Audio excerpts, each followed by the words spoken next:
Hey folks, let's go ahead. We're gonna start getting into it and talk a little bit today about something interesting. I have a new book for you guys. So if you don't see it in chat, I'll go ahead and link it again. I'm flying solo today for NewPub Talk because I'm really promoting myself.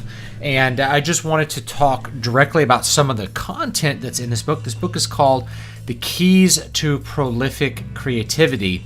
I've done some content in the past related to this. I think it was called Keys to Prolific Creation.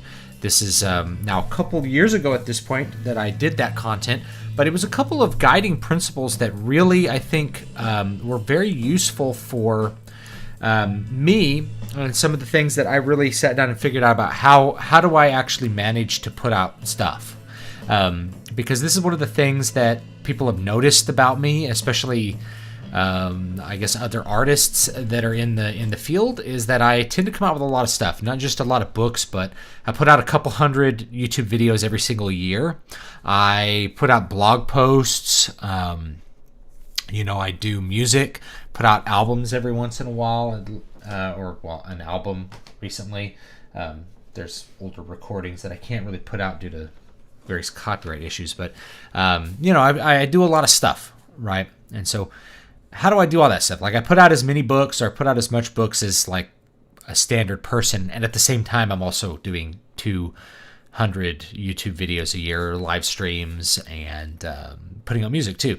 And I came up with a couple of keys that I figured out really helped me do that. Now, since the time that I made that initial content and coming out with this book and writing this book, I've honed and refined that. And this book is really about how to develop, design, and refine your creative process, as well as how to approach creativity in general as an artist, as a writer, as a musician, anything, in order to enhance your output.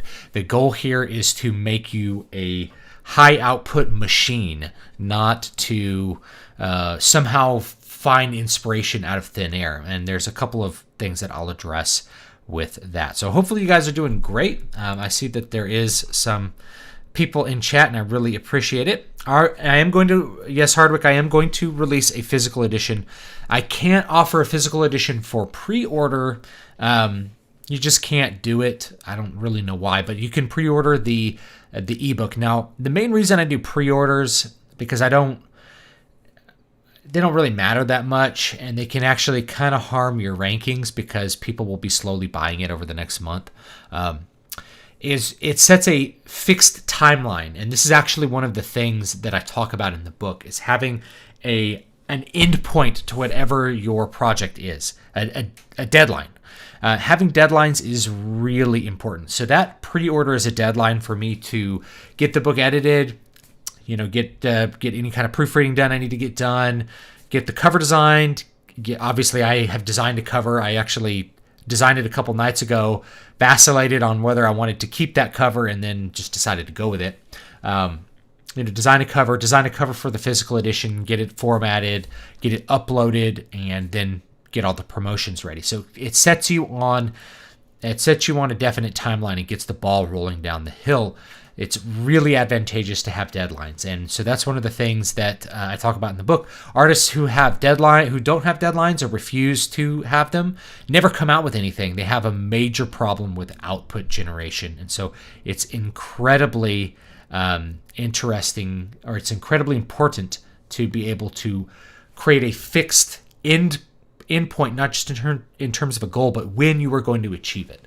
And that's one of the things that you will find in the book. So this book is relevant for almost anyone. And what I wanted to talk about today are just give an overview of what's in it and some of the important points that are in it to help you guys have some free content here, figure out where you can actually improve what you're doing with your creative process, or maybe reveal that your creative process is not very good and give you some pointers for how to develop one that will help you achieve the goals that you want. Because I am frequently meeting artists, whether they're writers or they're musicians or they're comic artists or they're painters, playwrights or actors. They have a goal. They have this goal in mind, and they have this passion to create art and they have things in their mind they want to exist, but they just have a really hard time making those things exist. They're like, I just don't know how to get it done. And then you have on the other side people that just feel like there's no time to do anything. And I will tell you the truth. I put my money where my mouth is. Everything that you see that I do, that I come out with, I do on 1 to 2 hours of work a day. Usually less than 2, usually 1 hour a day or less, depending on how strapped for time I am. And I do go into some details with my process, how I organize my day, and really how I organize my work life, and how I've done that the last year. I've had to adjust what I'm doing, and this is part of it too. You have to frequently adjust your process to fit wherever your life is at the time.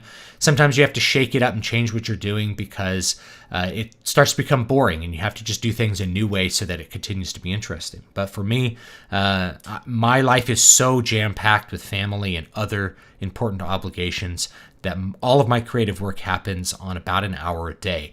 So I spend about an hour a day, sometimes less, exercising, and an hour a day doing creative work. And those are two obligations that I generally refuse to give up. I won't skip a day of exercise, and I won't skip a day of work, ever.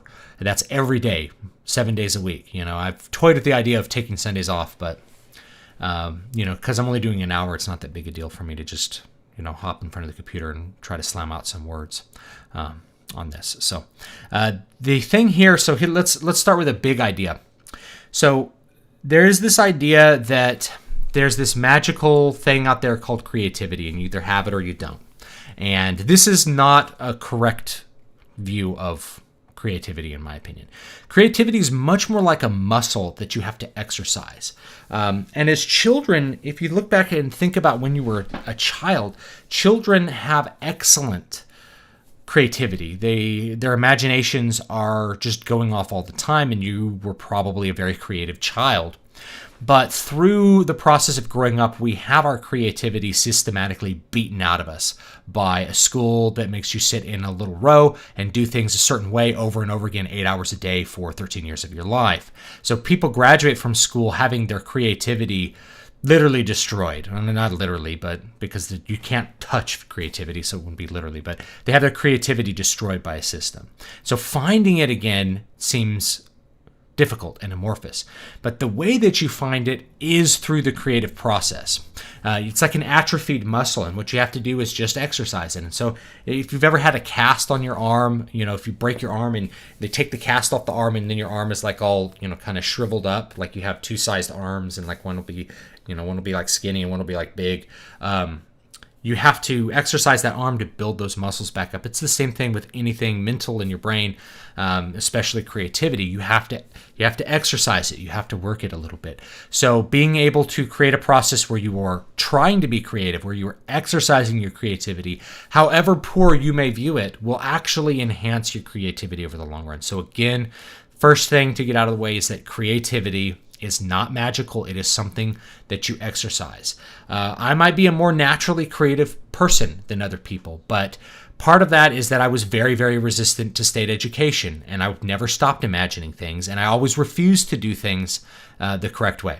So with that in mind, let me talk about the 9 keys to prolific creativity. Now, if you want to see the cover, I'll show you the cover at the end here. But so 9 keys to prolific creativity, and I will go over what those are. These are not hard and fast things. These are much more about mindset, and kind of, it's almost impossible to do this without getting into like the life coaching area. So we're just going to go with it. All right. So the first one is you have to align your priorities for creative output. What that means is you have to set up your life so that creativity or art or writing or whatever you're doing is actually part of your schedule of priorities and obligations. If you think about every day, there's things that you have to do. Like you have to take a shower maybe, you have to comb your hair, you have to brush your teeth, you have to eat, right? Eating is a basic life obligation. And you can fast for a day, but that's, you can't just, it's not eating optional, right? Likewise, you have to take the trash out at your house sometimes. You have to go to work. You have to put gas in the car. You also should probably spend time with your family if you have a family. You may have to, talk to friends. There's all these different things in your life that are going to demand your time, attention, headspace, all that kind of stuff. So where does creativity fall into that? Well, you have to figure out where it actually is for you, because for a lot of people, the dissonance comes from the fact that their life is not aligned properly. They don't have the right alignment of priorities going on in their life. Rather, they have aligned their life in a way either that is what they wish their priorities were, or they've accidentally aligned it against their own kind of inner being, their own nature, according to what other people have told them they have to align it for. And so you have to realign it. And so creativity has to have a place. I write every day, or if I'm working on music, I'm working on music, not writing. But I work on something every single day. It's part of my schedule. It's part of my routine. It is a fixed thing, and likewise, exercising is also a fixed thing. That's also a priority for me, just like eating, just like playing with my kids, just like changing diapers on the baby. All this stuff is the same level. What tends to happen is people go, I wish I could write a book, and they never sit down and try to write. You have to sit down and try to write every single day, or it will never happen. But if you do sit down and try to write every day, again, it's exercising that muscle. You'll get better and better at it, and you'll also find that the process will deliver your goal in time. Even if it takes 100 days, if you write 1,000 words a day, at the end of 100 days, you've written a book. So the process is really, really, really what's important here above everything. So you have to align your entire life for your actual priorities. I'll give you an example, because you can't be good at everything. I am not the best at maintaining my house. Like I don't vacuum all the time. I don't clean the mirrors unless they're starting to get completely like smeary, from like water splashes. I do the dishes when the sink is full and I have to do the dishes. I take the trash out when the trash is full and I have to take the trash out, obviously. I only cut up cardboard when I have to cut it up and put it in a recycle bin or something. I'm pretty lax on that because I don't care about it very much. I only care about it as much as I need to care about it in order for my life to function. I don't go around every day with dusters dusting the tops of furniture. But some people do that. Now, some people do that and then they complain that they don't have time for something else that they think is important. Well, you clearly care more about having a cleanly house than having that other thing, or you would just do that other thing. And if you really are suffering dissonance, you got to try shifting that around. Or people who complain they never have time to go to the gym. Well, you're never going to have time to go to the gym if you don't make time to go to the gym. If you say, man, it would be really nice, like, to be in shape. It's like, well, then you can just say that, or you can actually do the process, which is going to deliver you an in-shape body, right? At whatever level that's going to be for you. So you have to align those priorities. So that's number one. Number two is you have to establish an effective creative process. This is really the meat of the book, and this idea resonates through all the different keys here. So if you're going to create an effective creative process, I gave you a guideline. It has to be every day. People want to fight me on this. Okay, everyone wants to fight me on this. They're like, I can't do it every day, or I don't have passion for it. It's like it's a muscle. You have to exercise it. If you only go to the gym when you feel like it, you're going to be flabby and out of shape. If you only clean the house when you feel like it, your house is going to look like my house, and it's going to have smeary mirrors. Okay, so you have to do it every day. It has to be part of your routine. That is the way that you are really going to accomplish things, is that it is something that you make time for. It is a priority. It's an obligation. It's not just a thing that you want to do. It's an obligation. It's something you have to do, whether it's practicing your instrument or it's sitting in front of the word processor and busting out a couple of words. Now, when you establish your creative process, there's a couple things that go deep into that, and I go into depth with this stuff in the book. But there's two ways to approach it. One is time. One is an alternative goal, or you can combine those two. So time would be, I'm going to spend 2 hours practicing. Okay, spend 2 hours practicing. That's your goal. Another goal would be, I'm going to write 1,000 words. So you don't have a fixed amount of time. You have a fixed goal you have to achieve that day. I find fixed goals are more effective for long-term meeting your big goals. Like, I want to finish a book, than just doing time. Because if you, and I noticed this, and I talk about this in the book. I noticed this when I was a teacher, and when I was a student, a music student. is there were people who would go into practice rooms and do nothing for like 2 hours, accomplish nothing. I called them practice zombies. So practice zombie would basically go into a practice room, get their instrument out, and play through all the repertoire they already knew, which was usually a very small set of repertoire. Or they maybe they go in, they get their trumpet out, and they play long tones for 30 minutes, and then they would practice scales for 30 minutes, and then they would play the music that they already knew, and they'd be like, well, there we go, I did 2 hours of work. And it's like, you didn't get any better. And I remember I had this friend named Elaine Lee. He was a guitar player, and he'd stop by the Fresno State Music Department, and he'd be like, I see this guy in here practicing every day, and he never gets any better. I'm like, I know, he's just playing through his repertoire. He's played the same repertoire. It was like an older guy who used to stop by, that was in his 30s at the time. He's like, he just would stop by, play through the same songs he'd been playing for 20 years, and that was his practice. Now, the thing is, you will never get better doing that. You're just a zombie. You're going in and you're not getting anything done. So we had music students that would do this and just not get anything done. So if you structure your time appropriately and you have a goal and you have a schedule for what you're going to accomplish that day, I'm going to play this section, and I'm going to play it at tempo. I'm going to play it at 120 beats a minute, whatever your tempo is. Boom. All of a sudden you have this focus and this goal for your practice session, and it's infinitely more productive. So I found, once I figured this out, I found that I could practice 2 hours and get the same amount of work done that other people were getting done in 5 hours, and they never practiced 5 hours anyway, which meant I was the only person ever getting better is what it was like. Not completely, but I got so much better, so much more quickly than everybody else. I went from being like the worst player to being the best pretty quickly, like within a year. And it was just because I refined my process. Like, it just clicked. I'm like, okay, going in and playing crap I already know, trying to play through the piece that doesn't do anything. You have to focus on what you can't play yet and learn how to play it. And that's how you're going to practice. So that's what establishing your creative process is going to be. Whatever it's going to be for whatever you're doing, you need to be doing it every day, and you need to have a goal for what you're going to do. So if you're composing, you need to say, I'm going to compose this A section. I'm going to write this much music. I'm going to record this part. You need to have a goal for when you sit down, and that will direct you and enhance your focus, so that when you actually budget your time, it's something that happens every day. As soon as you sit down, your mind switches over to that creative mode, and you get to work and you get your work done, and it's more efficient than it's ever been.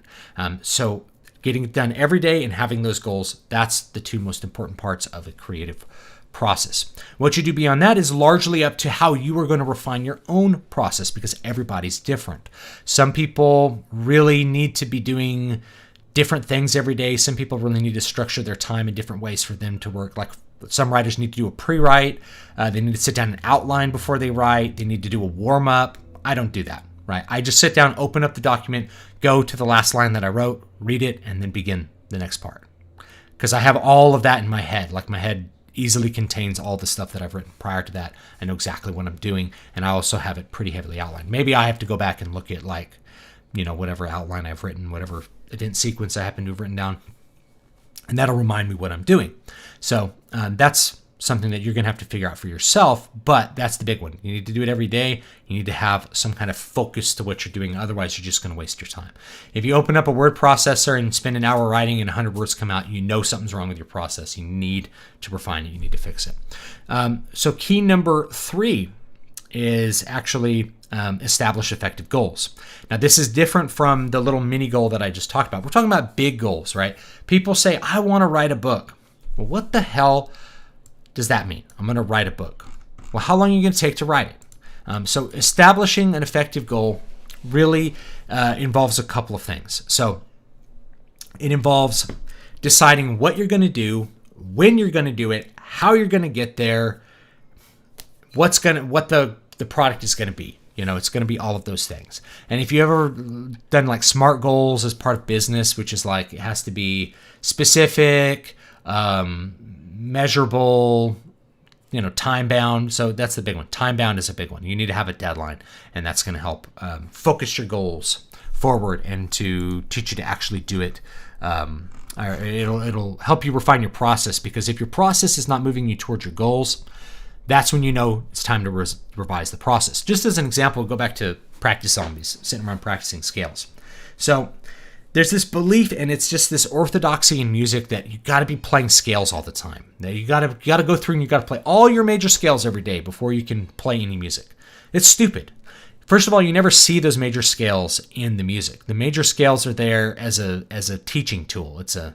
It's really not something that you need to be spending a lot of time practicing. Maybe pick a scale to help you get your facility going for the day. And then you should jump into playing music. Playing music will help you learn the music. So to me, that's what I tell people you need to be doing. So if you have an effective goal, a lot of times with music, I go back to music because this is why people never progress in music. It's why they suck at it. It's why they never get better. They don't have good goals. So they don't have a goal like, I'm going to learn this piece this week. They're like, oh, my teacher gave me this piece to learn, and I guess I'll learn it until it's learned. Not a good way to approach goals. You want to have them very time bound and very specific. I'm going to learn this week. I'm going to learn the A section. Next week, I'm going to learn the B section. Week 3, I'm going to learn the C section, and then I'll be done with the piece. So I'll learn it in 3 weeks. Okay, that's very manageable. What I used to do is on a Monday, I'd go to the music library. I'd go dig up a bunch of pieces that I thought looked cool, take them into a practice room, and I would sight read them all. There's my sight reading practice. Then I'd decide on one that I was going to learn that week. I'd learn it and I'd perform it the next week. So I'd learn a piece in a week and some change to get the piece down, and I would return all the rest of the stuff to the music library after I Xerox whatever I needed to get. That's the way I learned music. Now, I had a big goal in mind, which I wanted an hour of music at the end of the year. This was, I think was I senior yet, or was it junior? I don't remember where I was. But I had this goal. I want to learn an hour of music. And I did that. And so I figured out if I learned one piece a week, at the end of a year, I would know an hour of music. And that's exactly what happened.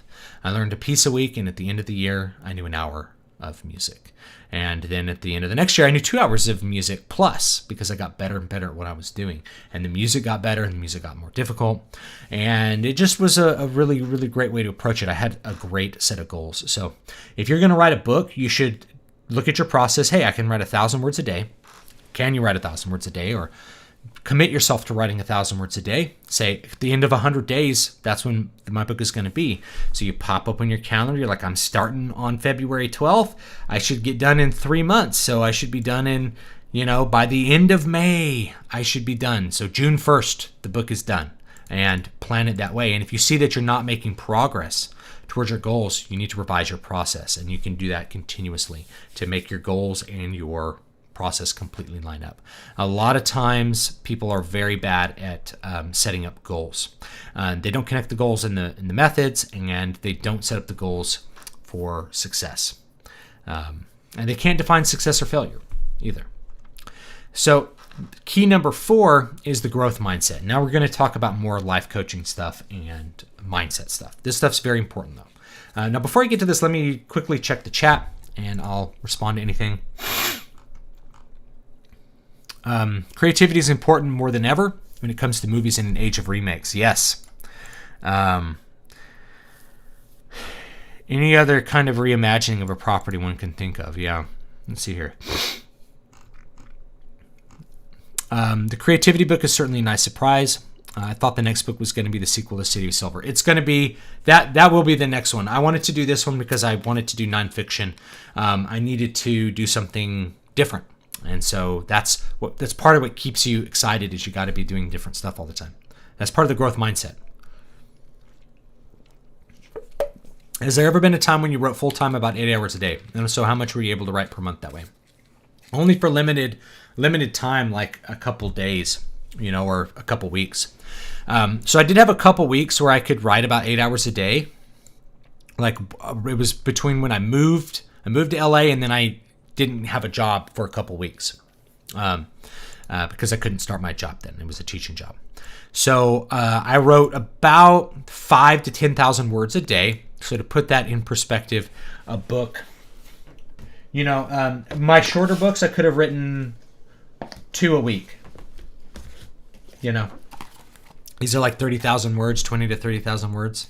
I could have written like 2 of these a week, writing 8 hours a day. So right now I work 1 hour a day. That's the reality, though. But the thing is that having that was really hard, and you cannot expect yourself to be able to write and focus for 8 hours a day. Most people can't do it. It's just too much time. It's too much effort. It's too much mental focus. You'll get completely burned out. I had years of experience practicing guitar for hours a day to be able to do that, and I still wasn't working 8 hours a day. I would say I was probably working 6 hours a day, tops. And the rest of the time, I was lifting weights or just goofing off and playing Hearthstone. Like, I would work for an hour and I play a game of Hearthstone. Work for another hour, go to the gym and lift weights. Come back and eat. Work for an hour. Eat a piece of candy as a reward. Write another 1,000 words. Play a game of Hearthstone. I would just divide it up because it's too hard to focus for 8 hours a day. It's kind of an inhuman thing to do. And the people that think they're able to focus for 8 hours intensely the way that I focus, you probably wouldn't be able to do it. You're probably losing some efficiency, and that's okay. So if you're going to have 8 hours to write, you have to structure it in a way that you're able to break that up. I learned that with practice. Like, I'd practice in the morning, teach a class, practice again, teach another class, lunch, practice, So I have 6 hours of practice a day broken up into like 3 or 4 sessions. And that works pretty good. So per month, I only had a couple weeks, but I wrote 100,000 words maybe in a month. I got a lot done. I wrote City of Silver. Actually, that's when I wrote City of Silver. So I wrote City of Silver and the next 3 books in the series during that time. So now I'm just working on editing those because they're really rough too. This was pretty early in my writing career and I wasn't very good yet. So they have to be edited and rewritten a little bit in order to make them polished and good enough for people to enjoy them. Otherwise, they're going to be kind of amateurish. And truth is, amateurish fiction can sell perfectly well, but I have my own standards I need to meet. So those will be coming out. So that's when I wrote those. Let's see what else. Nitaku, hey, haven't been on stream often as Wednesday. Kind of become my writing day. That's great. Make sure that you write. In fact, every day should be your writing day. I bet that Matrix reference in the book's description is totally intended. What if I told you? I don't know. It was just good copy. Unrelated, but some of my friends are a part of the LGBTQ plus community. They keep adding letters. And mentioned that they would rather read stories with those themes. Should I write a story like that for them? If you want to. It won't be that popular. You have to think that you're writing for less than 1% of the population. But it's up to you. If you want to write for the gay crowd, you can do that. I'm totally up for people writing for whomever they want. If you want to target African Americans, whatever demographic you want to target with your writing, if you want to write a special story for them, that's fine. That's exactly what you should do if that's what you feel compelled to do. The only objection I have to that, it's not an objection to that, it's that we have a lot of publishing houses and magazines that want everyone to write that exclusively. That's all they want to publish is that kind of stuff written for 1% of the population, and they're like pulling their hair out wondering why no one wants to read their stories. Like, people don't most people are not gay, and so they don't really care about reading gay romance stories. Sorry, that's reality. The market just doesn't care about that the same way that other people do. But there are people who do care about it. So if you want to write for that market, you can. In fact, you'll probably have a better chance of getting published if you are writing in that direction. Sound Engraver, evening. Thanks for talking about creativity. It's one of my favorite topics you do. You are welcome. Got the whole book on it. Do you think that bad screenwriters like Alan Kurtzman could actually become good through practice? Yes. But it depends. Again, I'll talk about this. You have to break the rules. That's number 9, but I'll talk about this in a minute. This reminds me of how during college I'd write my big paper for an hour and then play 5 minutes of Doom. Repeat until paper was done. I used to do that in high school too. Yeah.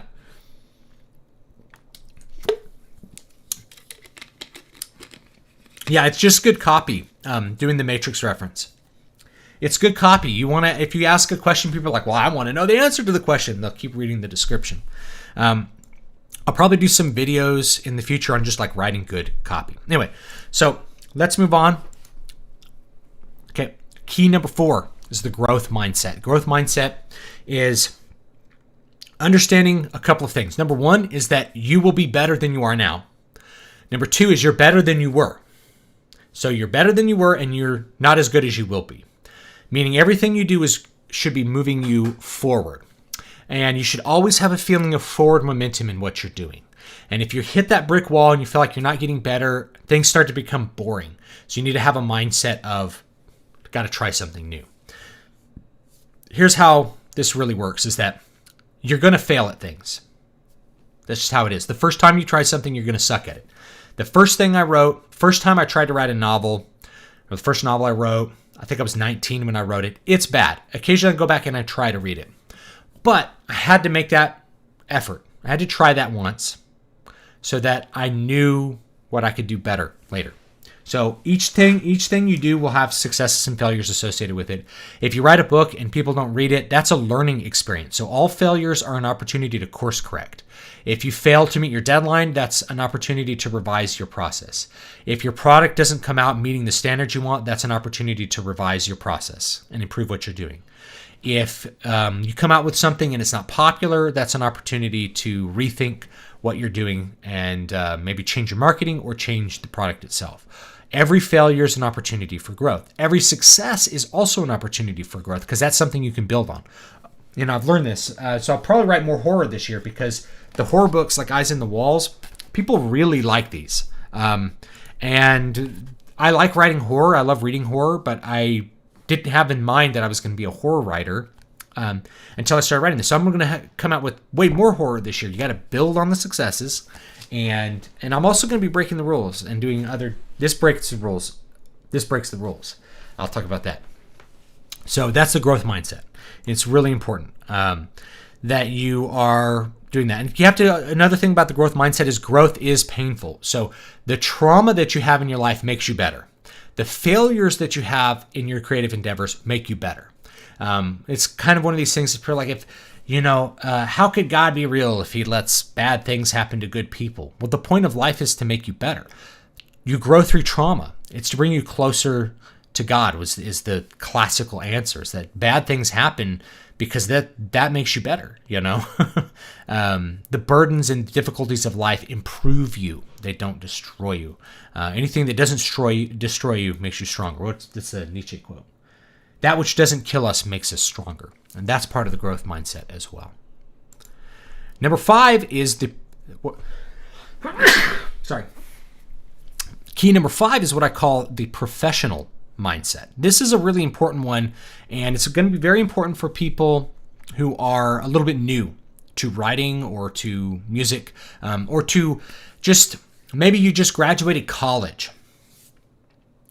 Got to adopt the professional mindset. The professional mindset means a couple things. So the first one is it is the opposite of the amateur mindset. The amateur mindset is a belief that you are not good enough. It's a self-defeating premise. It's like I'm an amateur. I'm aspiring. Whenever somebody says I'm an aspiring writer, I'm like, we need to have a talk. Are you writing or are you not writing? If you're writing, you're a writer. It's like I'm an aspiring musician. So what? Do you not pick up your instrument and play music, or what?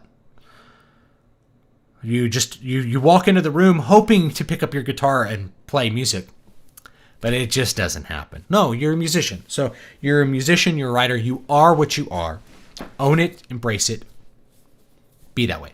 You have to do the things which are what professionals do. So you have to practice like a professional, you have to act like a professional, you have to do things for money.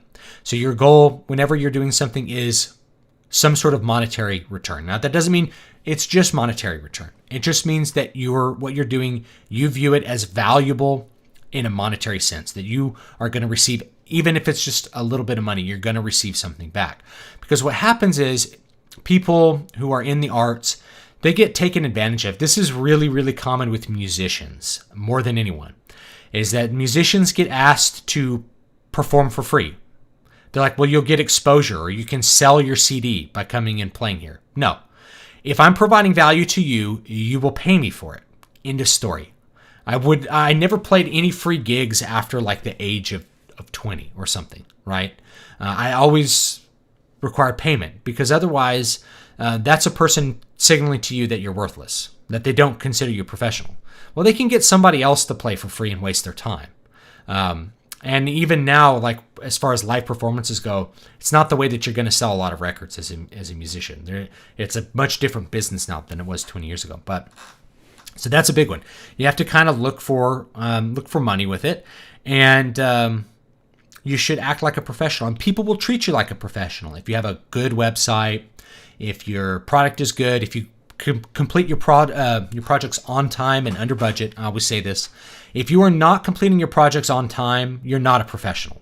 End of story. That's just how it is. Okay, you're not, whatever you're doing, you're not being a professional at it. And I see this in some industries.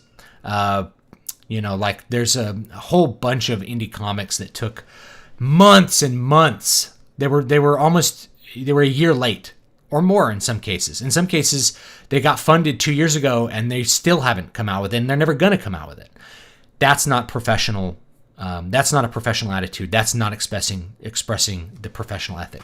The professional ethic is it's on time, under budget, and the appropriate quality. A lot of times people have this idea, hey, am I going to do it fast or am I going to do it good? This is a false dichotomy. You need to do it fast and good, period. Guys like Robert E. Howard could write a book over a week and have it be great, be one of the best things ever written. Robert Jordan used to write novels over his spring break, If they can do it, you can do it. What one man can do, another can do. You just have to be professional.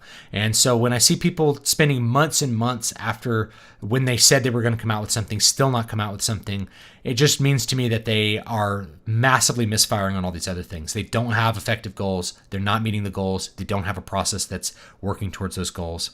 One of the anecdotes in the book is a band called Winter Sun. They took years to come out with their second album because they didn't have that firm deadline. If they had that firm deadline, the album would have come out. It might have been 5% worse than what they actually came out with, but would have been negligible for most people, and it might have been better. Who knows? But they'd be in a lot better position if they actually put their stuff out on time. So that's big. Key number 6 is the farmer mindset. If you didn't grow up in agriculture, here's the basic premise of the farmer mindset. Some things have to get done on time. And you don't have an option. You can't put it off till tomorrow, okay? If you need to prune, I had to prune my peach tree the other day. If I hadn't pruned the peach tree when I pruned the peach tree would have broken apart from all the peaches on it and would have been a terrible year for harvest. You have to prune your peach tree at the appropriate time or you will harm your harvest. So if you own a grove of peaches, you have a window of a couple days every year here in the valley. You got to get up and prune those peach trees, and if you don't, you're screwed. Same thing with grapevines. If you're not pruning your grapevines correctly, you're screwed. If you do not get up out of bed and go to that horse that's in labor and help that horse have its foal, you're going to have a dead horse and a dead foal. Okay, you're going to be screwed. So the farmer mindset understands that things cannot be put off till tomorrow. Certain things can't. Some things can, which it's also the philosophy of no sick days.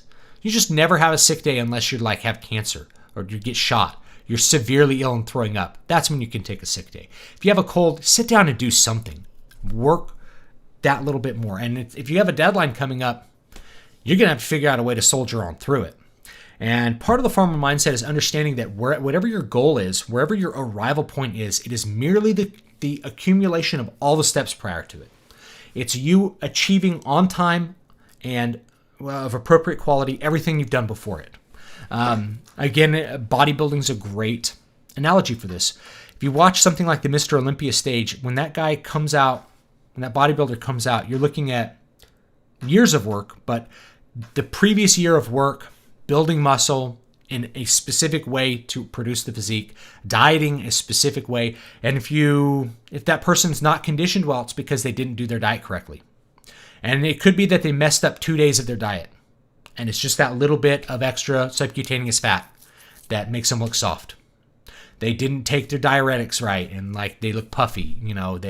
They missed this or missed that. They didn't work with their legs hard enough and they're undersized. Whatever it's going to be, you're looking at the accumulation of all that. So if you fail to get your project out on time, it's because you messed up all the other steps. And it's real easy to say, you know what, I'll work on this page tomorrow. And then tomorrow you do something else. And the next day you do something else. And then it's a week before you come back and work on your project. That's how you end up being really late, is you just aren't doing things on time. So that's the farmer mindset. No sick days. You got to work. You cannot take your time off. You cannot miss deadlines. Sometimes you have to soldier on through it no matter the misery. Now, most days you're not going to have to. Most days it's going to be fine. But it's being willing to do the things that you have to do when you don't want to do them. And then the other part of the farmer mindset is being patient, because you plant the tree, you plant your seeds, then you harvest them. And there's a big bunch of months in between. You have to wait for that to develop. So if you want to write a book, you have to start writing it today. You have to write every single day until the book is done in 100 days, 200 days, however long it's going to be. You have to wait for that product to come to fruition. You can't be upset that you didn't finish on time. You can't try to have something earlier than you can have it. It takes time to develop skills. If you're a musician practicing, it takes time to practice and work up a recital set. It takes time to compose an album. It takes time to do those things. Be patient with the results. Okay, let me take a look at the chat some more, and then I'll get to the last couple ones. Okay. Let's see here.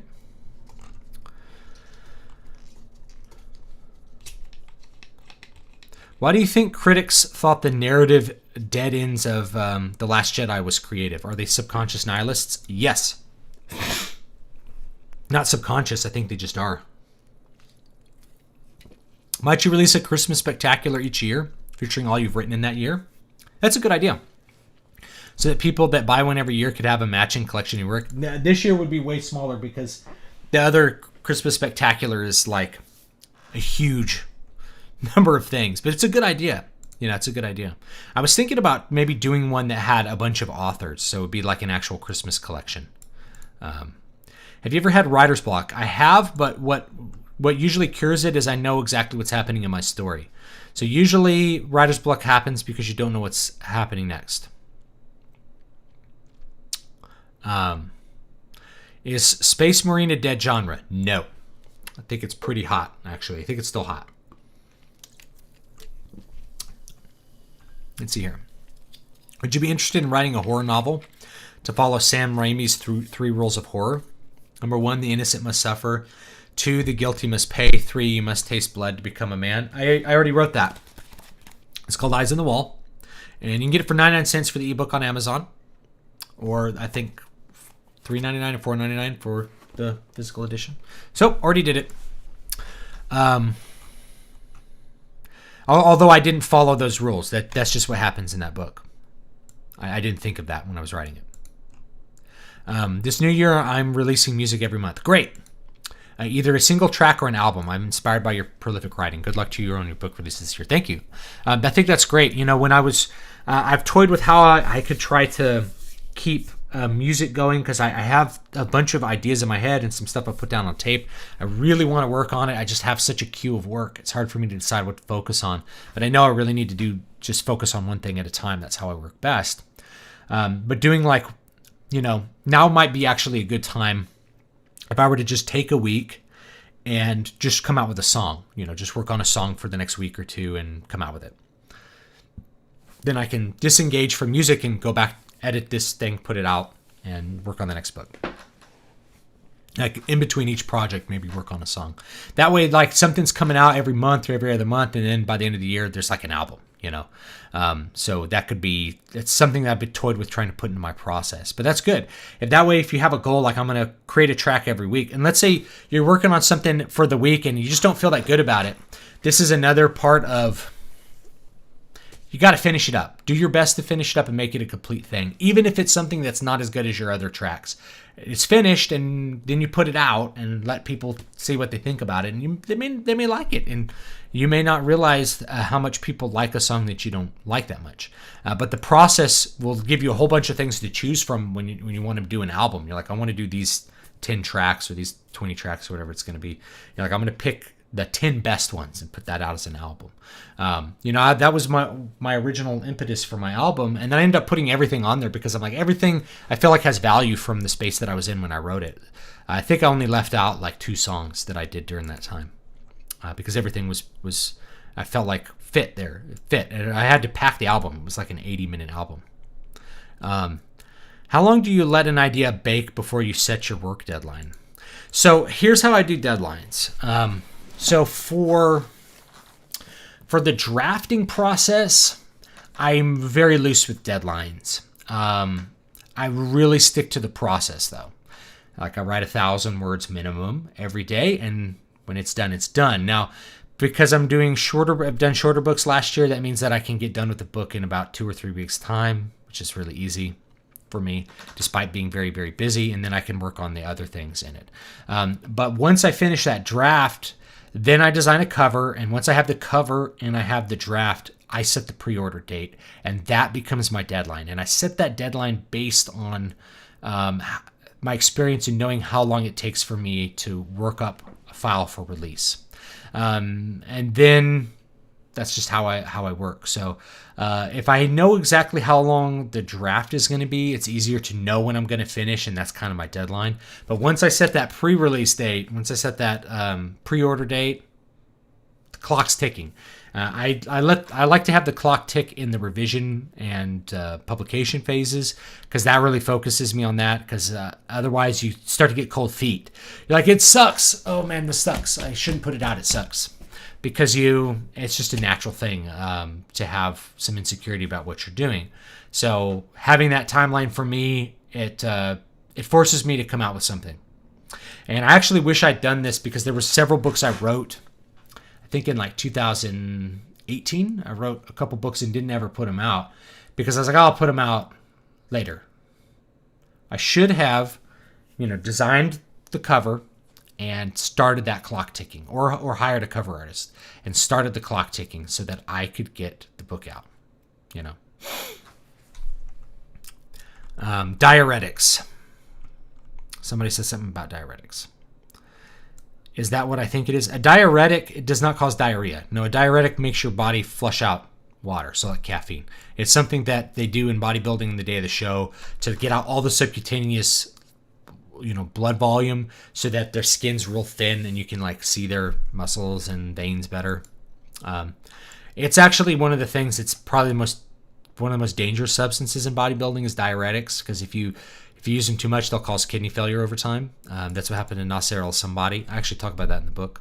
I honestly think part of me is worried about being on a timer once my first book is out. That is probably part of the reason I keep moving from working on one book to the next.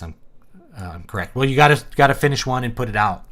And even if you put it out a pen name and unpublish it later, at least you've done it. Or, if it's your first book, finish it. And I think for your first book, it's okay to finish it and not put it out, because again, you're going to suck at the first thing you do. So finish your first book, finish it, and put it to the side. Or maybe say there's somebody who's really interested and supportive of you. Say, here's my first book I wrote. It's probably not very good, but let me know if there's anything about it you think is good. And I would actually phrase it like that. Let me know if there's anything about this book you think is good. Because then someone's going to target what they think is good. They're looking for the things they like, and that's what people like to do. That's the way that they usually approach most things. What do I like about this meal? What do I like about this movie? It's the same thing with the book. Otherwise, if you hand it to somebody and they're like, I don't like your prose, or I don't like this, they start talking about I don't like it, and then it's going to cause a lot of disheartening stuff. You always want to know what you do well before you know what you do poorly. Just in general, it's much better. Much better to have successes to build on than failures to learn from. But failures are also part of the learning process. I'm working on correcting that now. Good. What's your favorite story set in a snowy environment? Have you written it? I haven't really written stuff set in the snow. Favorite story set in a snowy environment?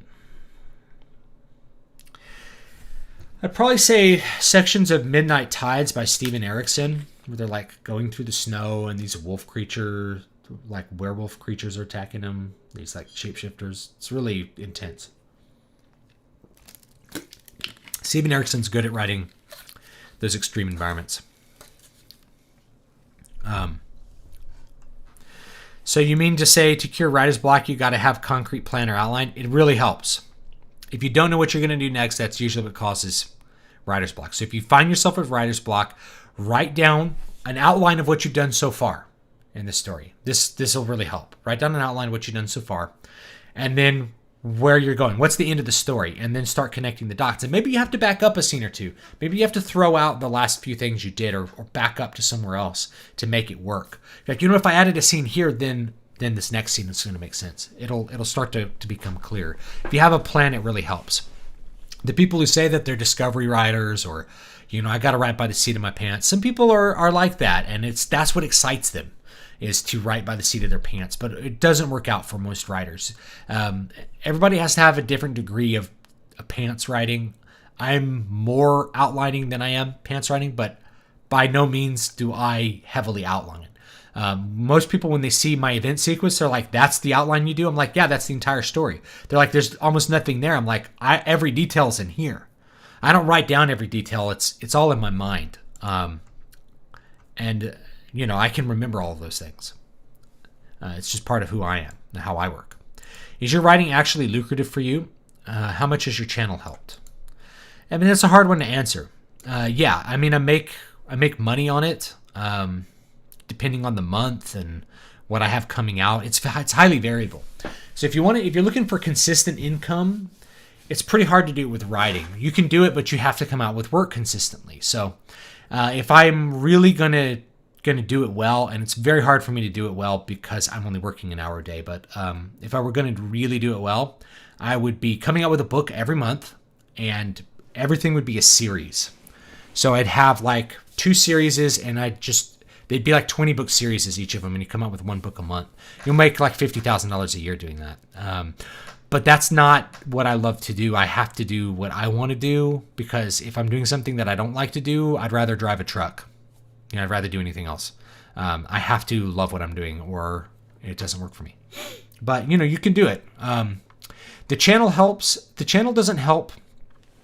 I mean, I make money from YouTube directly as well, but again, it's highly variable. So December was a really big month for me. I made a lot of money in December. I don't want to get into finances, because then people have bad ideas about what they can expect.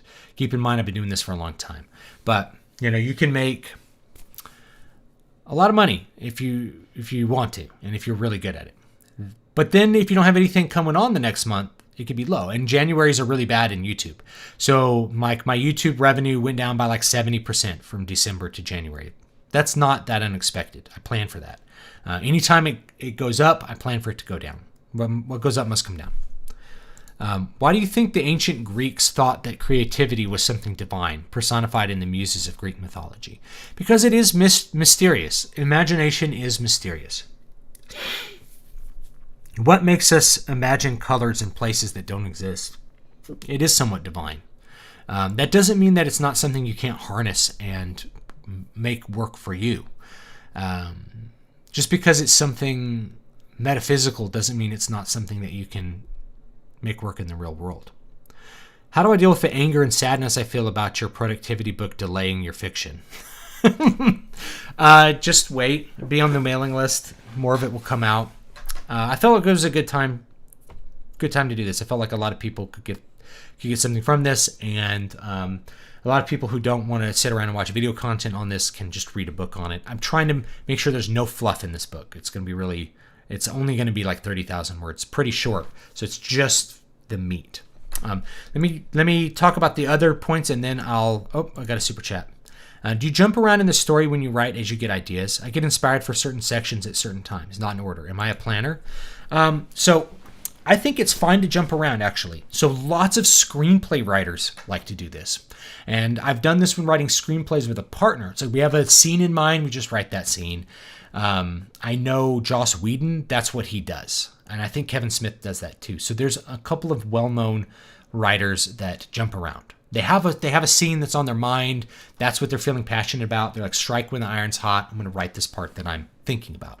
There's nothing wrong with that. I think the only challenge is organizing that stuff. And if you have a good method for organizing your scenes and what order they're going in, then you can do that. If you have all your scenes numbered or something, or you have very small chapters, for instance, it's a lot easier to keep that organized. Likewise with a screenplay, it's a lot easier to keep it organized, I think. And you can do it in Word. You can drag and move them around if you have lots of chapters. As long as you have an organization system that lets you do that.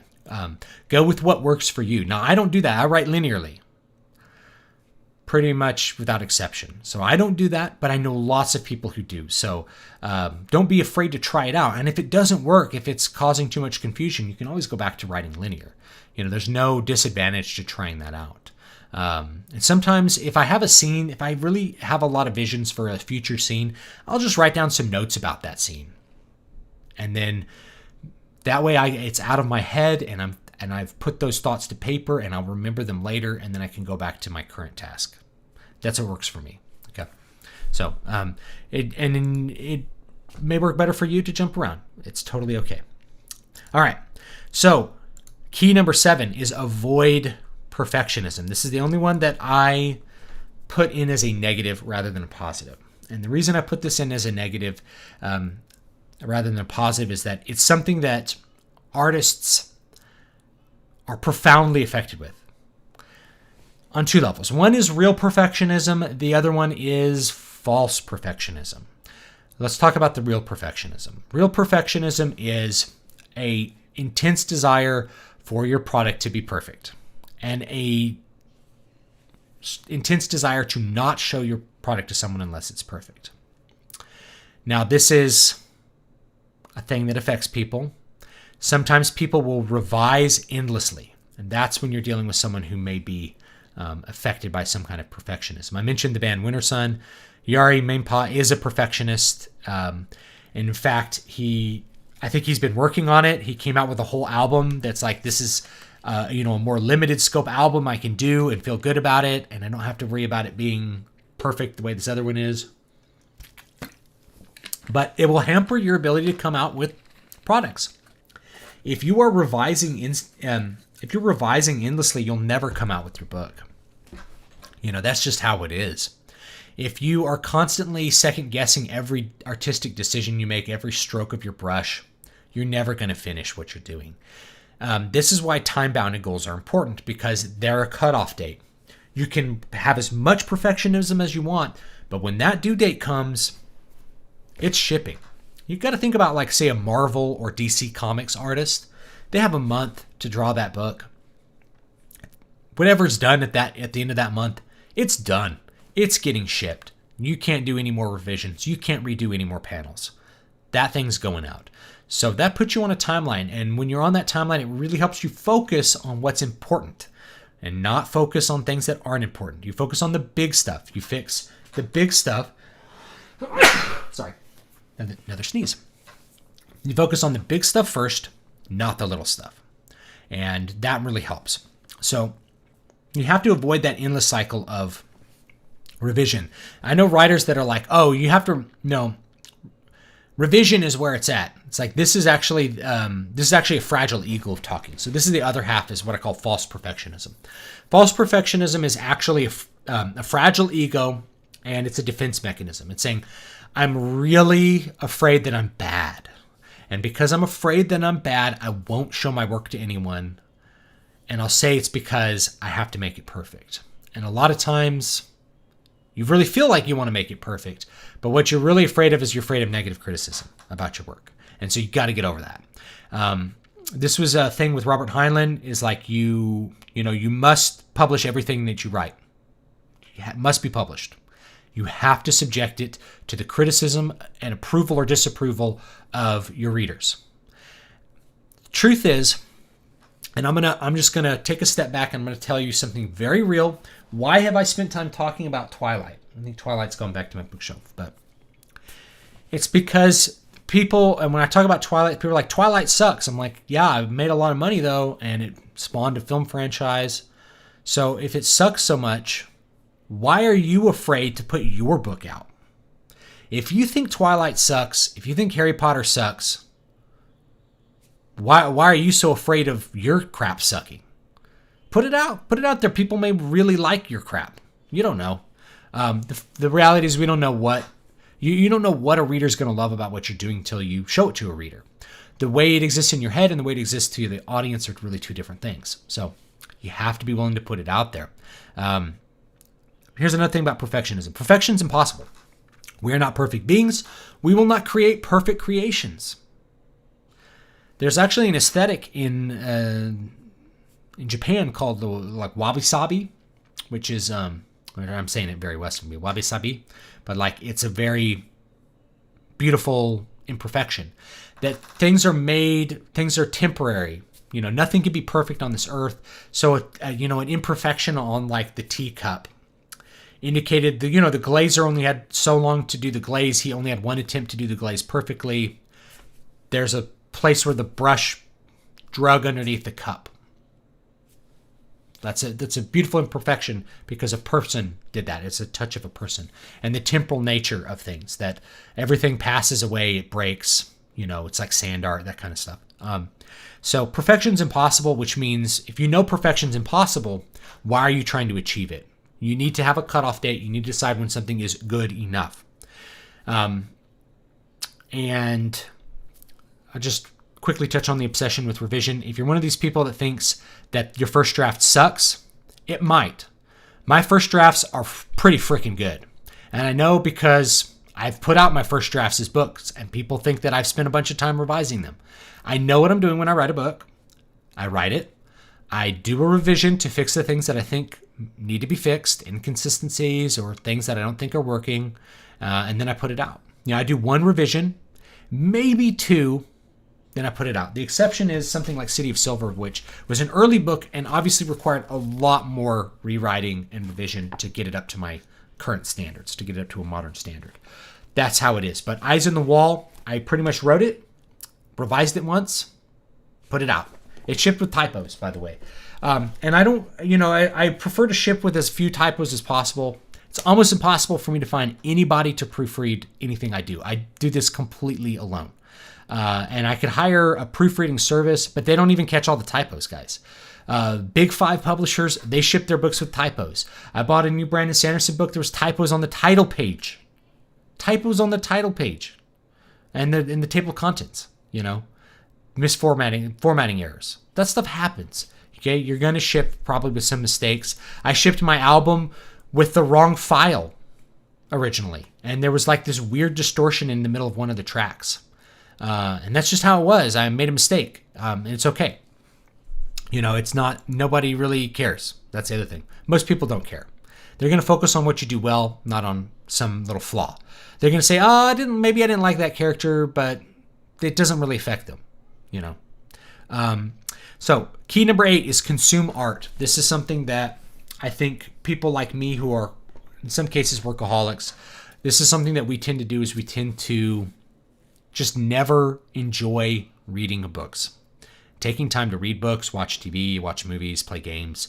That's what consuming art is. Now, you need to consume art for a couple of reasons. The first one is you can't spend all your time working.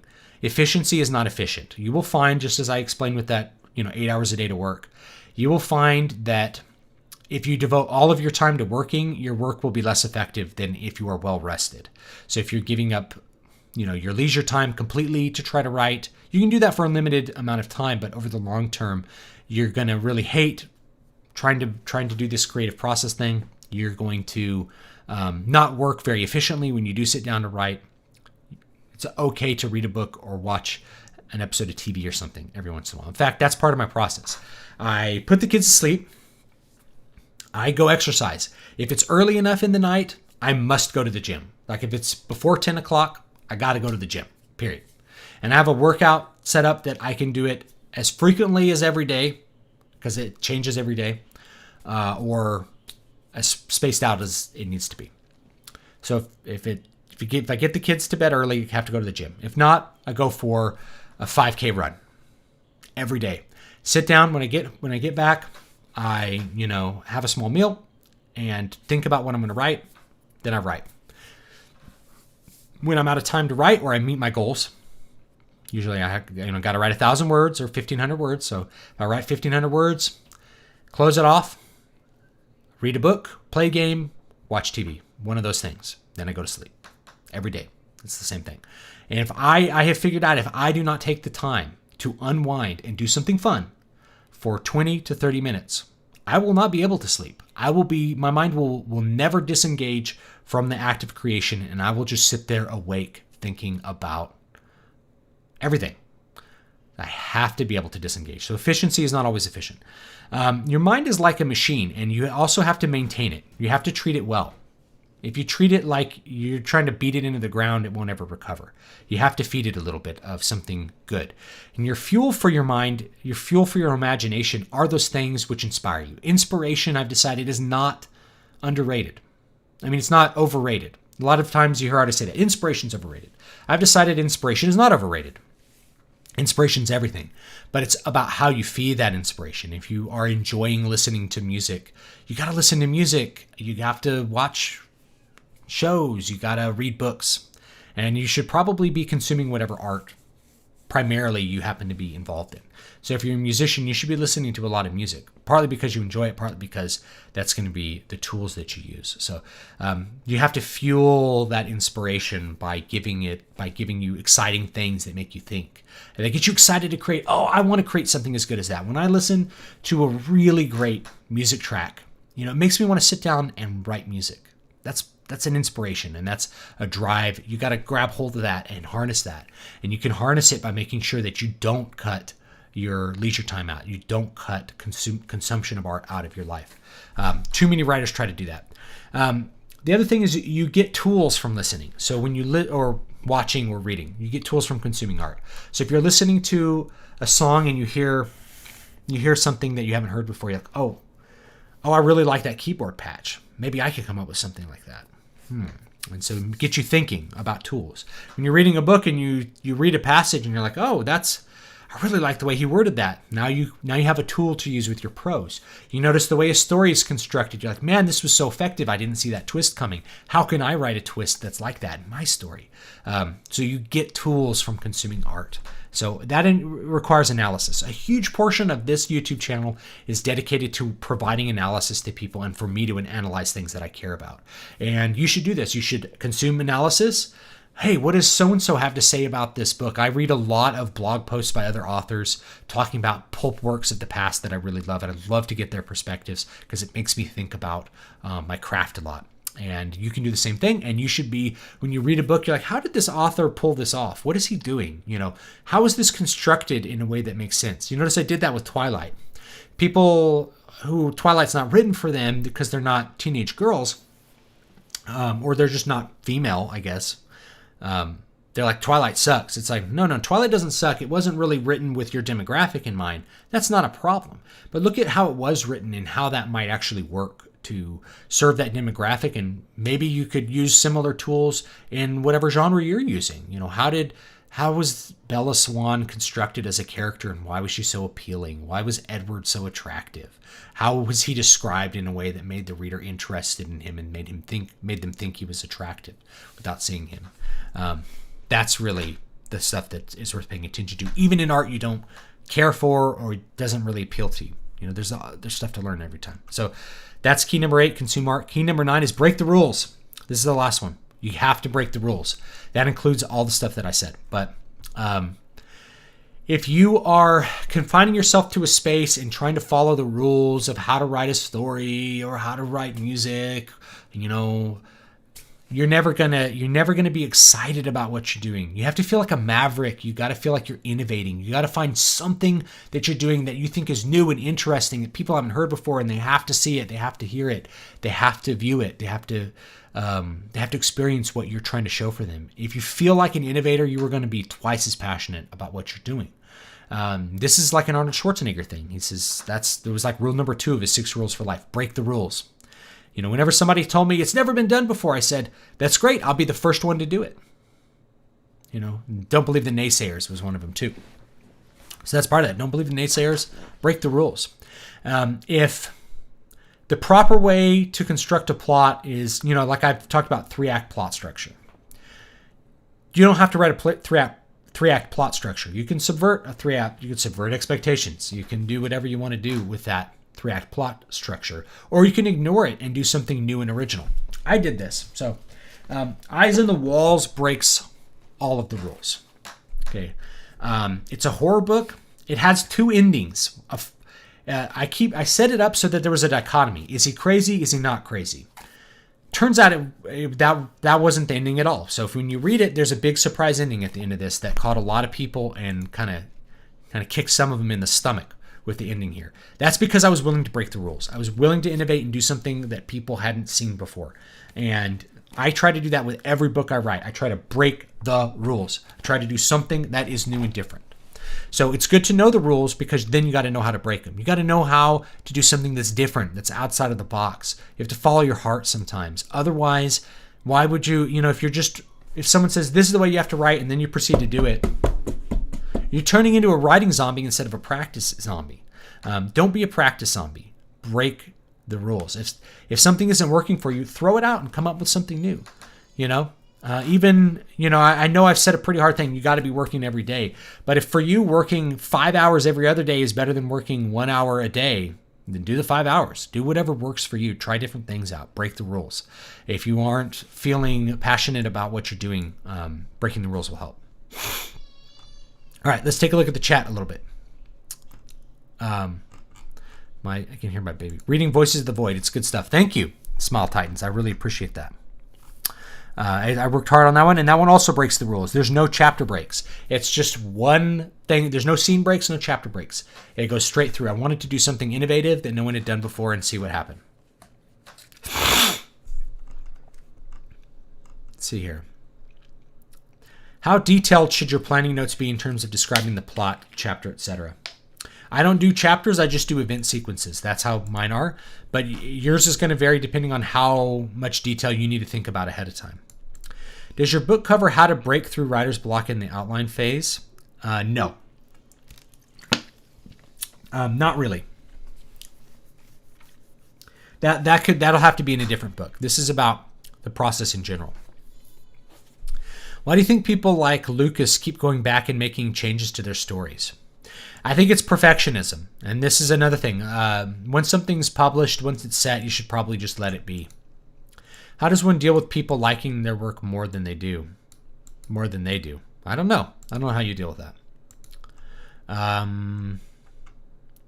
I've made sure to write every day. Good, Jared. Helps me get the story on the page more efficiently if you only write, even if I only write a few paragraphs. Even if you do that one little tiny bit of work, that's work done that otherwise wouldn't be done. And it adds up. It adds up in profound ways. Even if you're just writing one scene of a screenplay and you're like, man, I really wanted to write 2, or just a couple lines of dialogue. It eventually adds up to something that's completed over the long term. What the hell happened to Nasser El Sonbadi? He died of kidney failure in Egypt. And it was probably due to diuretics use as a bodybuilder.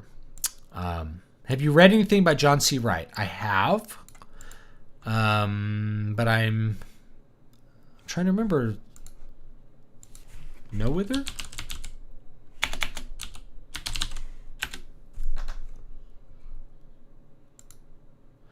Yeah, No Wither. So No Wither is a one that came out last year. By John C. Wright. This is one that I actually want to... Some Wither. Some Wither is the first one, right? So No Wither is the sequel. So Some Wither is the one that I wanted to look at. Yeah, John C. Wright's cool. He's got a lot of good stuff going on. So maybe I could probably try to get him on the show sometime. He'd be probably a great guest to talk to. Yeah. So yeah, John C. Wright's cool. Check him out. You got nothing to lose. I mean, the only thing you have to lose is a couple of bucks maybe, but we probably won't lose that. He's good at what he does. When my days off is when I try to buckle down and write. Yeah, it's up to you. Taking to planning between calls. That's good. So then you have something set up, so when you actually have the time to write, you're focused. You already have a lot of the pre-writing done. You can just kind of hop into what you're doing. Is the Christian view of creativity similar to the ancient Greek view? Well, I think they're probably similar because you have to think that Christianity is actually Hellenic. I mean, it's very Greek. It took root in Greece, not so much in Israel. So most of the philosophical and theological backbone of Christianity is very influenced by Greek thought. So they're very similar, I think. But as far as like there's an emphasis even in the Hebrew tradition, in the Jewish tradition, on dreams. Dreams exist all throughout the Old Testament. I'm more of a write on the seat of my pants. I find planning hard. Only the general events and scenes, not the small scenes. I do the general events. That's what I do. I do the big events, and then next event, writing a scene for it, and I kind of go like that. And that works for me. So it's kind of a blend between the two. That way I have a little bit, I feel creative in the moment. That way, but I still know where I'm going. What's an appropriate chapter length? So I've talked about this. It really depends. There's no set thing, but each chapter should contain a plot point, a significant thing that happens. For most of my books, it's about 5,000 words. 5,000 words is a really good chapter length. That's what Robert Jordan uses. Tolkien uses 10,000 word chapters to 12,000 word chapters. So Tolkien's are a little bit bigger, but each chapter is a much bigger set of plot points as well. So keep that in mind. I think the Christian idea is that man inherited God's creative nature within himself, while the Greek idea is that creativity comes from outside, the muses. That's an interesting one. Yeah, I think Tolkien would agree with that, but I don't know if that's explicitly Christian. I mean, Boethius, I don't know, man. You know, I'd have to do more reading and thinking. I'm writing a fantasy story that revolves around a church. Obviously, I'm not going to write a 900-page fantasy Bible for the church. What do I need to write to make this church seem real? The stuff that people are going to see. So their tenets of expression, their core beliefs, the aesthetics are big for what? I'm counting, you can't see it. You know, the aesthetics are really big. Their architecture, and they're where they fit in the social structure. So if you have a church and the clergy have some special function, that's what matters. You don't need to think about every little book that they have. And I've done this, like the church that I have in my books, it goes from being a very pagan thing to one that's kind of not monotheistic, but actually kind of a monolithic, more like a hyper Catholic church. And so the role of the church ends up changing from one that's more folk oriented to one that's very, very organized. But you know, the stuff I don't write down all the Bibles for it or all the writings. There's only one writing that I really have written, and it's one that is going to affect the overall construction of the stories, which is called the Apocrypha of Verbis. Is it ever worth it to put in truly spicy content, or does that limit your audience too much? It will limit your audience, but it may also titillate your audience. But it really depends on what you mean by spicy. If you mean like sex scenes, if it's an adult-oriented thing, people pretend they don't like them, but then they really like them. I'm somewhat afraid of criticism. How do you face it?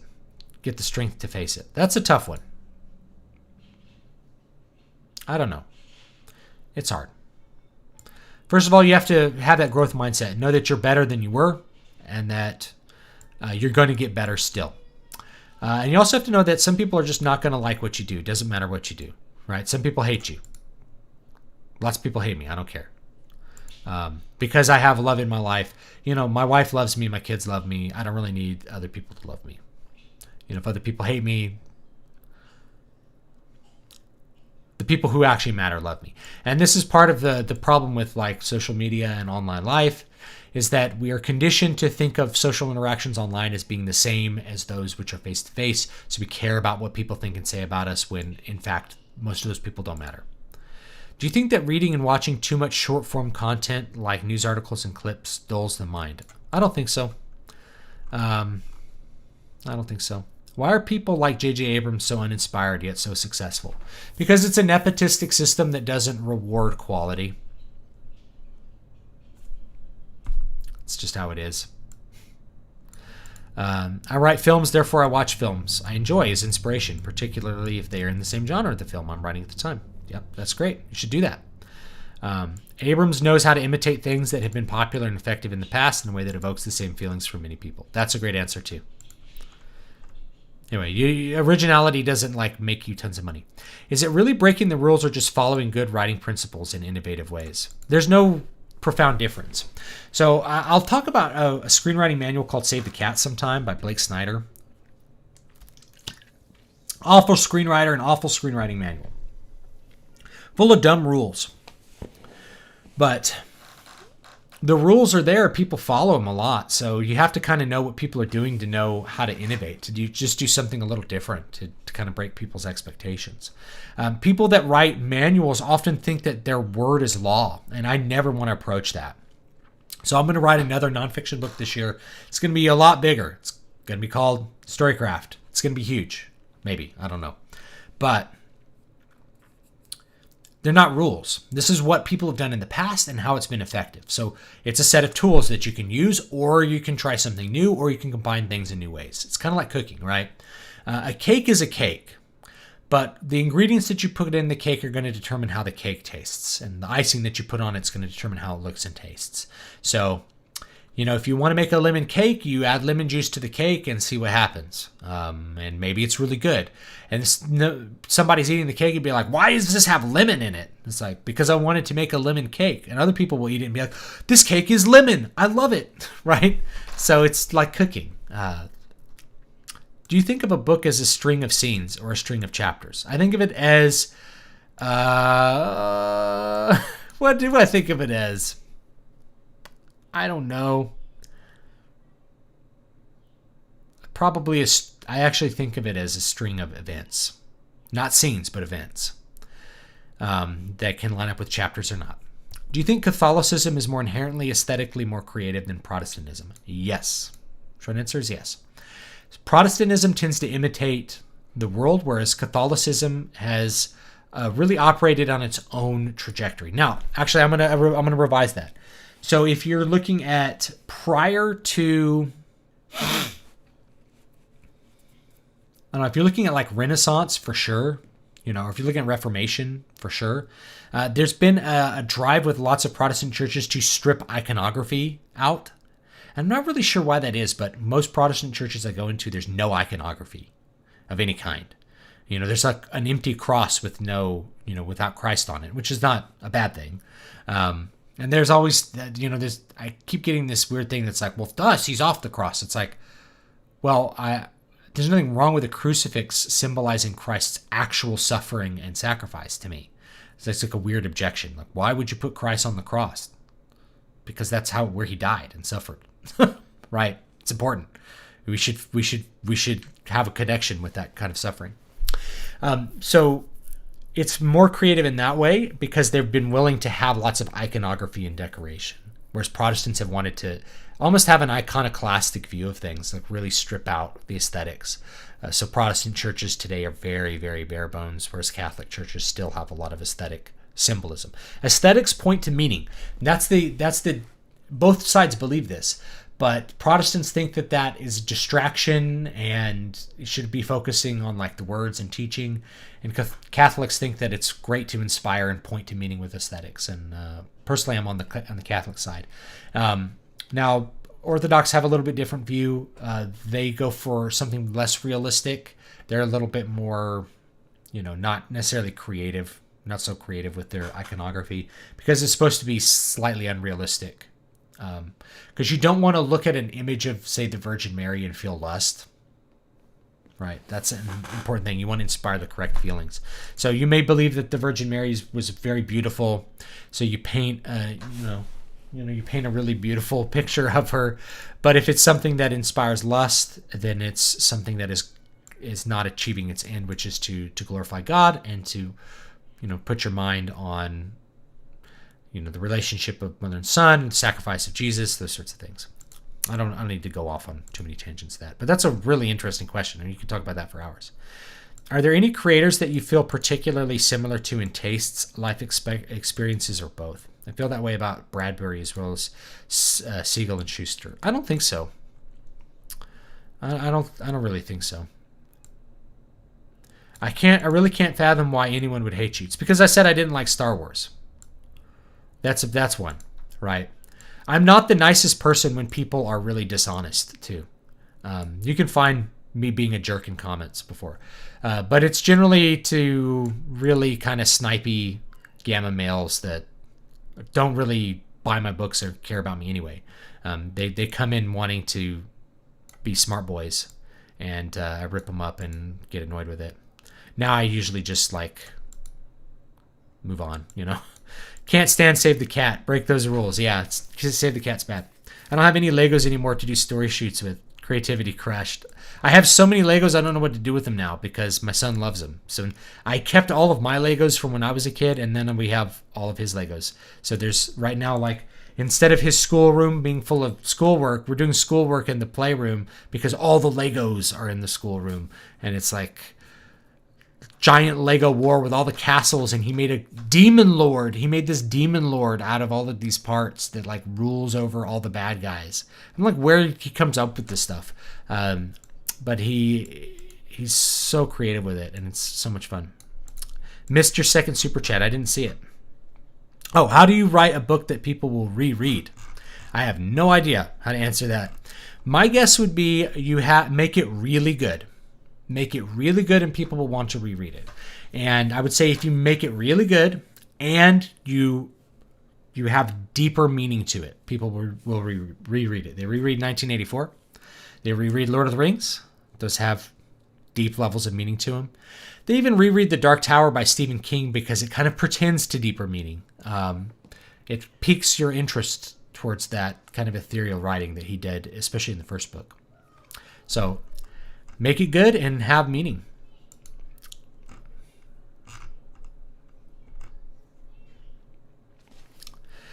Storycraft. It's going to be huge. It's going to be a beautiful book. It's going to be the best nonfiction book ever. In my Trump voice.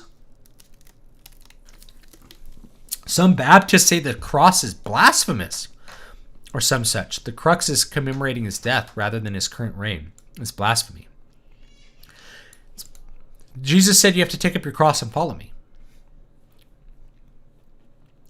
It's always been a symbol. I should point out that this was a Baptist radical. I know less about mainstream views. Baptists are kind of in a crisis too. There's different factions splitting up over, I see you're going to join Vox for the Gamma side. Well, it's just when you recognize behavior patterns. I talked about this on Twitter. The people who are always sniping people more successful than them. You got to recognize that pattern and stamp those people out because they're just going to be poison. Put up his creations on your DeviantArt if you would. Oh yeah, that would be fun. Okay, so I'm kind of running out of time here. I said my wife would be done earlier than this.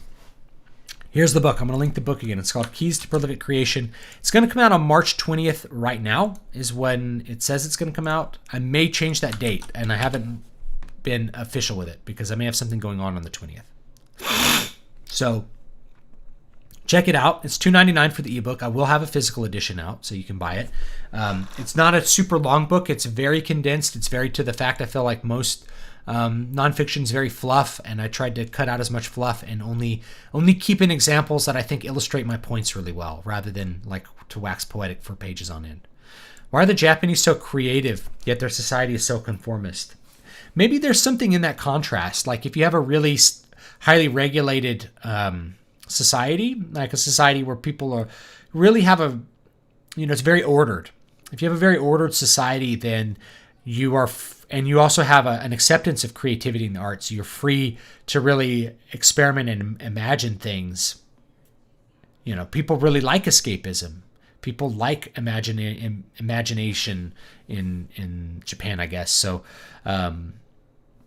maybe it's that contrast there. Whereas if you have a more chaotic, creative society, maybe people, I don't know. I'm not quite sure, but they seem to be more creative than the West. I think they're just also willing to take more chances. With a smaller market called Japan, it's a smaller market than the US, and a little bit lower investment, you can take more chances. You can do more creative stuff. Whereas with Hollywood, $200 million, $500 million at stake, they feel like they have to have a slam dunk every single movie.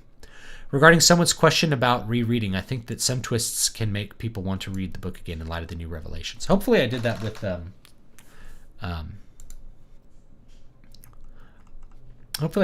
Eyes in the Walls. All right, good night, Jack Cool. Yes, I'm probably gonna have to log off here and get it done. Good to see so many friends in the chat. I really appreciate you guys joining me. Hopefully this book will be interesting and useful for you. Let me read the last two chats and then we'll go. My feelings towards Star Wars are complex. I had my nerd rage moment with the franchise well before Disney bought it, then shrugged and moved on, only to observe the new wave of rage. Same thing. That was me at Force Awakens for me. Do you think that the mainstream entertainment's descent into madness is a good thing for independent artists? It seems to be still getting most of the attention from consumers. I don't know. I mean, I think over the long run, it may be one of those things where, the problem becomes the solution. The old dies, and that allows the new to flourish. I think it creates the independent space to a certain extent. But we see that those big media companies are trying harder and harder to lock down social media so that other voices can't get in. Only the approved people that they've approved can get the attention. Really looking forward to this book. Thank you. All right. Thanks, guys. Thanks so much for watching. I'll see you guys next time. If you're watching this replay, book is $2.99. It's called The Keys to Prolific Creativity. Let me see if I can show you the cover real quick, because this is me breaking the rules. So here's the cover. I may tweak the cover a little bit, but I'm trying not to tweak it because that's me being a perfectionist. I tend to waffle about decisions way too much with covers. This is a good cover.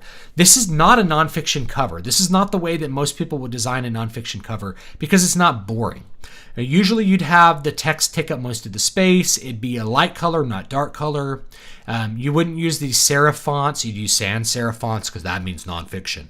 And you wouldn't have this strong blue and yellow color scheme, which has a lot of emotive quality to it. You would be doing something much more basic than this. But this is a book on creativity, so I broke the rules of nonfiction cover design and made this design instead.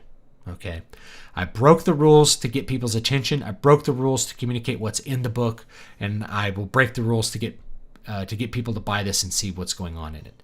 If I had if I'd done a boring nonfiction cover the way that most nonfiction books are, it just wouldn't have worked for me. It wouldn't have communicated what's going on in the book and how I want people to feel when they pick up this book and open it up and have a bunch of attacks on bad thought. A bunch of things for how to be good at this, how to stretch your creative muscles and be awesome at creation. So that's the cover. Thanks so much, guys. I will see you all next time.